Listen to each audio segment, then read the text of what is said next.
तो गाइज आपका मेरे चैनल गोरखपुरी स्टाइल में स्वागत है। आज बनाया था मैंने आम का अचार, यानी 2-3 दिन पहले ही बनाया था। माँ आई थी मेरी, तो बस खूब ढेर सारे मेरे गांव से आम आए थे। तो पता नहीं, अंदाज से ही 10 से 15 किलो से कम नहीं होंगे। पूरा प्लास्टिक के बोरे में आध बोरा आम आया था। गांव से अगर आता है कोई चीज़ तो ज़्यादा होता है, और एकदम मतलब ये क्या था कि एकदम ताज़ा था, तुरंत ही पेड़ पर से तुड़ के आया था। तो माँ थी, तो माँ के साथ मैंने मिलके सारे आम को पहले 2-3 पानी से अच्छे से धुल दिया था। बड़े से टब में पानी लेके जितनी ज़्यादा हो सके उतने ज़्यादा साफ़ कर लें, धुल लिया था। उसके बाद जो है हम दोनों लोगों ने मिलके पूरा छोटे छोटे टुकड़ों में कट कर लिया था। और 2 लोग रहते हैं तो कोई भी काम आसान हो जाता है।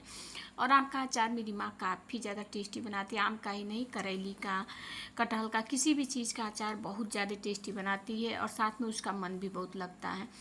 तो बस दोनों लोगों ने मिल के साथ में काम किया था, तो काम झटपट से हो गया था। तो सारे आम को हम लोगों ने कट कर लिया था, फिर उसको अच्छे से धुल के रख दिया था। देखिए कितने सारे हैं, फिर रख दिया था। फिर मैंने जो है उसको धूप में डाल दिया था ताकि वो सूख जाए, थोड़ा सा उसका जितना भी पानी में धुला गया था निकल जाए। फिर मसाला लिया था, सबसे पहले मैंने धनिया लिया था। चूँकि हम लोग आम ज़्यादा था इसलिए मसाला आप अपने हिसाब से रखें, जितना आम रखे उसके हिसाब से।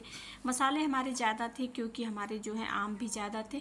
तो मैंने धनिया पूरा 1 पाव लिया था, भून के निकाल दिया था। सूंधी सूंधी महक आने लगती है अपने आप, तो समझिए भुन गया। फिर जीरा भून लिया था, जीरे में ही मैंने काली मिर्च डाल दिया था। आप चाहें तो धनिया, जीरा, काली मिर्च, मेथी, लाल मिर्ची, सारी चीज़ों को एक साथ ही डाल के भून सकते हैं। अगर थोड़ा सा 1-2 किलो आम का बनाना है तो एक ही बार डाल के भून लें, लेकिन मुझे ज़्यादा बनाना था तो इसलिए मैंने थोड़ा थोड़ा करके कई बार में इसको भुना था। और तुरंत ही अगर कढ़ाई गर्म है तो तुरंत ही भुन जाती है, बिल्कुल भी टाइम नहीं लगता है मसाले भूनने में।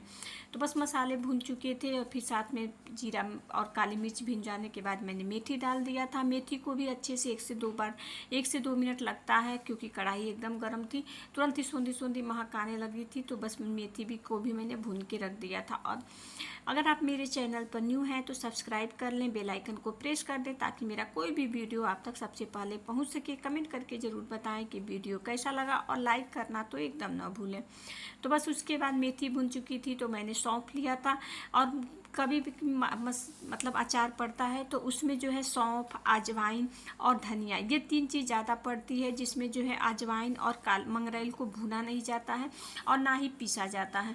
तो सौंफ को भी मैंने भून के निकाल दिया था। फिर खड़ा वाला लाल मिर्च, ये भी ज़्यादा मात्रा में था, इसको भी भून दिया था। 1 से 2 बार चलाने पर भी लाल मिर्च एकदम तुरंत भून गई थी, क्योंकि कढ़ाई काफ़ी ज़्यादा गर्म थी। और सारी चीज़ों को मैंने लो से मीडियम फ्लेम पर भुना था, क्योंकि अगर हाई फ्लेम पर भुनेंगे तो तुरंत ही जल जाएगा, इसलिए लो से मीडियम पर भुने। और उसके बाद मैंने जो है सबसे पहले सरसों लिया था, तो सरसों को मैंने मिक्सी को बंद करते हुए चला के पीस लिया था। उसके बाद सारे मसाले मैंने पीस लिए थे। और इधर देखिए हमारा आम भी तब तक 2-3 घंटे में अच्छे से, धूप इतनी तेज़ हो रही है कि सूख गया था। फिर माँ ने सारी चीज़ों में मसाले जो है एक एक करके मिला दिए थे। तो सबसे पहले उसने हल्दी मिलाया था, हल्दी ज़्यादा मात्रा में पड़ता। फिर नमक मिलाया था, नमक पूरा मैं 1 किलो का पैकेट लेके आई थी तो पूरा नमक पड़ गया था, क्योंकि मेरे जो है अचार ज़्यादा था, और नमक से ही अचार गलता भी है और उससे टेस्ट अच्छा आता है। आप चाहें तो उस नमक को मसाले मिला लेने के बाद थोड़ा सा टेस्ट कर लें, उसके बाद से डालें, कम अधिक जैसा हो, क्योंकि गलने के बाद नमक जो है थोड़ा कम हो जाता है। फिर उसके बाद उसमें सारे मसाले थे, तो जो अजवाइन था वो बिना भुने ही और बिना पीसे ही, उसको मिक्सी में नहीं पीसना चाहिए क्योंकि वो महीन होता है। उसको उसी तरह से मैंने अच्छे से धुल के फटक दिया था, उसको डाल दिया था।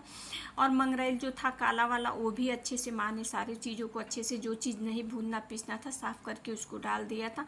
साथ में मेथी जो है भून के पीस गई थी वो, सौंफ, सारी चीज़ें। और मैंने जो है जीरा, काली मिर्च, धनिया और लाल मिर्ची पाउडर को एक ही में भून के मिला दिया था। और ये मसाले अगर बच जाते हैं तो आप बाद में रख दें, अचार में डाल दें, या फिर कलौंजी बनाना है तब भी काम करता है, या फिर आप सब्जी बनाएं तब भी ये भुने हुए मसाले काम करते हैं। तो बच जाए तो सारे मसाले लगभग पड़ चुके थे, काफ़ी ज़्यादा। देखिए देखने से ही लग रहे हैं कितने ज़्यादा टेस्टी। फिर ये मेरे घर का तेल है, पिछली माँ भी लाई थी और साथ में मेरे ससुराल का भी था। तो ये घर का सरसों होता है तो उसी को पिरा के हम लोग डालते हैं। तो पूरा ज़्यादा तेल, तुरंत ही तेल मिला के, और कच्चा तेल हम लोग डालते हैं, यानी तेल को बहुत से लोग खौला के तब ठंडा करके डालते हैं, लेकिन मेरी माँ जो डालती है वो कच्चा तेल डालती है। लेकिन कच्चा तेल डालने पर आपको 5 से 6 दिन तक अचार को धूप में डालना होता है, ताकि अचार धूप में जो अचार पकता है तेल, वो काफ़ी ज़्यादा टेस्टी होता है, और वो एकदम हरा हरा ही रहता है, कलर नहीं बदलता है।